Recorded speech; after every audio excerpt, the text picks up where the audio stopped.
Hey there, and welcome to This Explainer.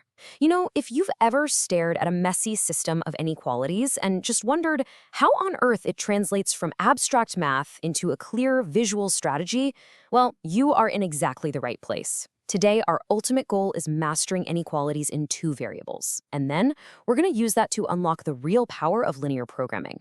We're taking these seemingly complicated equations and turning them into a highly logical, completely visual journey that literally anyone can follow. Now, let me ask you something right out of the gate. What actually lies beyond the equal sign?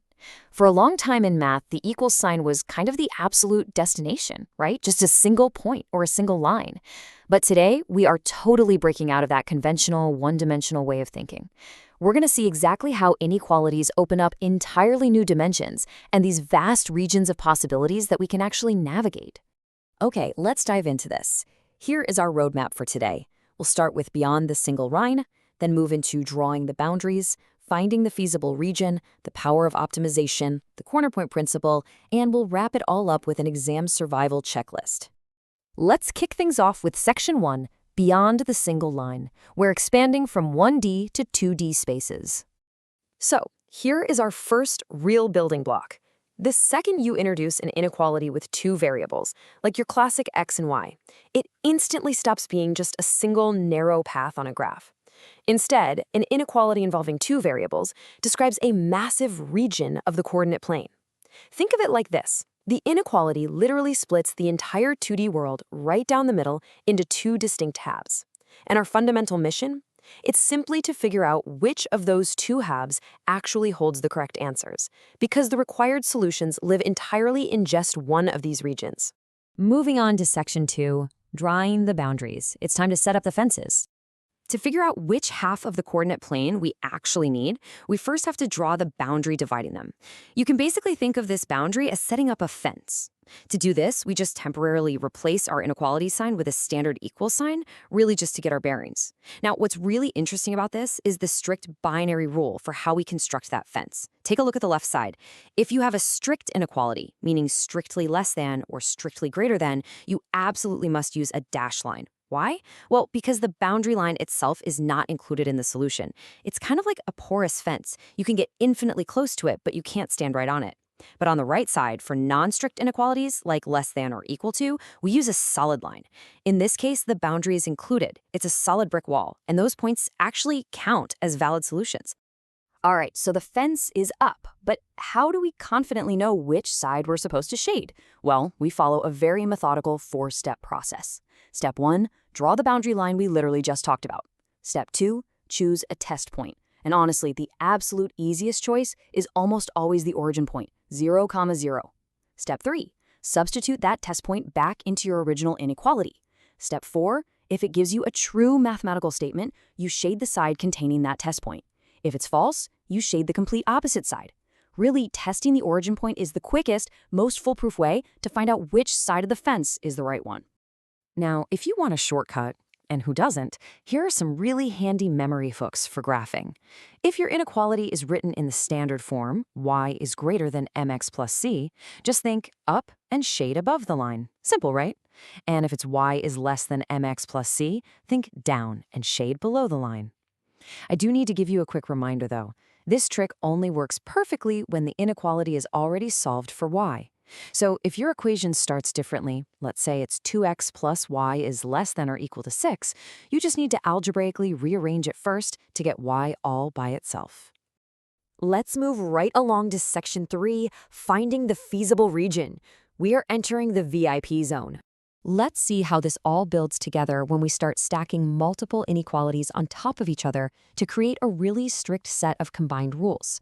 When several inequalities are given in a single problem, the true solution has to satisfy all of them simultaneously, and this creates what we call the feasible region. It's essentially the common shaded area consisting of all the points that meet every single constraint. Think of this as the ultimate VIP target zone. For example, if you have constraints saying x must be greater than or equal to 0 and y must be greater than or equal to 0, well, the feasible region is that specific overlapping area where every one of those mathematical boundaries is in complete agreement. So, here is the absolute crucial takeaway. And equals the common region. It is absolutely not enough to satisfy just one or two of the rules. A point only makes it into the feasible region if it obeys every single mathematical boundary at the exact same time. It is the ultimate intersection of all your shaded halves. All right, Section 4, the power of optimization. Let's give our rules a goal. Okay, we're shifting gears a bit. We're transitioning from just drawing beautiful geometric regions to actually putting them to work. In the real world, these inequalities represent actual restrictions or limits, like a maximum budget or a warehouse capacity. And we use these constraints to mathematically hunt down the absolute best possible outcome. Which brings us to the objective function. This is a totally separate mathematical expression that represents the specific quantity we either want to maximize or minimize. For instance, let's say total profit P equals 40x plus 30y. That function is our ultimate goal. Whether we're a business trying to maximize daily profit, or maybe a builder trying to minimize raw material costs, the objective function tells us exactly what we are aiming for. And honestly, this is where it all clicks together. It brilliantly illustrates how all the abstract drawing and shading we've done so far perfectly sets the stage for solving really high-level, practical linear programming problems. Linear programming uses those exact boundary lines, that feasible region we just constructed, to locate the absolute best possible value for our objective function. Basically, we've built the arena, now we just have to find the champion. Which leads us perfectly into Section 5, the corner point principle. The treasure is literally in the corners. All right, this is where things get absolutely brilliant because I am about to share the ultimate mathematical shortcut with you. Get this. You do not have to test every single point inside that massive VIP feasible region. No way. The winning answer will literally always be hiding at the very edges of our boundaries. It is called the corner point principle. For any linear programming problem with a bounded region, the maximum or minimum value occurs right at a vertex, a corner point. So here is the winning play. Step 1, identify your feasible region. Step 2, find its exact corner points or vertices. Step 3, take those specific coordinate numbers and substitute each one right into your objective function. And step 4, simply compare the resulting values and choose the maximum or minimum. We are literally hunting down the optimal outcome just by checking the corners. Let's run the numbers really quick for our objective function, P equals 3x plus 2y. Starting at 0, 0, our profit is 0. Makes sense.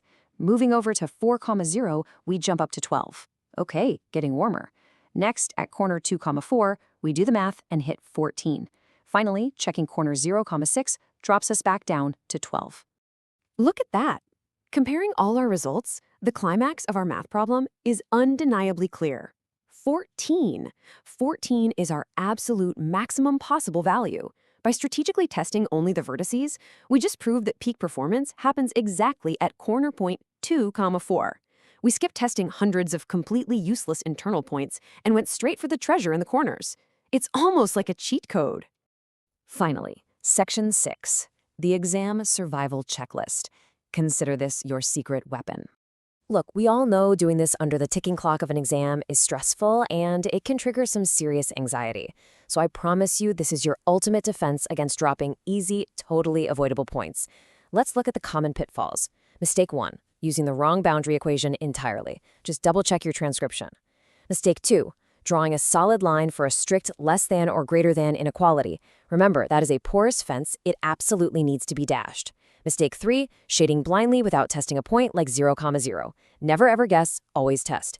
Mistake 4, taking the union instead of the intersection. We need the region where all rules apply, the AND region. And lastly, optimizing without actually checking those exact corner points mathematically. To completely bulletproof your exam, run through this mental checklist before you even think about handing in that paper. Ask yourself, have I converted the inequality to its correct boundary equation? Did I get the dashed or solid line right? Have I tested a point and shaded the correct half? Did I remember to apply the non-negativity constraints, like x and y being greater than 0? Did I successfully find the overlapping intersection for the feasible region? Have I actually evaluated all the corner points? And finally, did I state the final maximum or minimum clearly at the end? Executing this exact checklist means you've handled the linear programming process perfectly. So that leaves us with one final provocative question for this explainer. Have you found your absolute maximum? Because honestly, just like linear programming helps us meticulously optimize profit and minimize cost, you can apply this exact same highly structured optimization mindset to your own learning and life. Draw your boundaries, find your feasible region, and always double check those corner points. Thank you so much for joining me on this visual math journey. I really hope you're leaving feeling empowered, clear headed, and incredibly eager to tackle whatever math challenge comes your way next.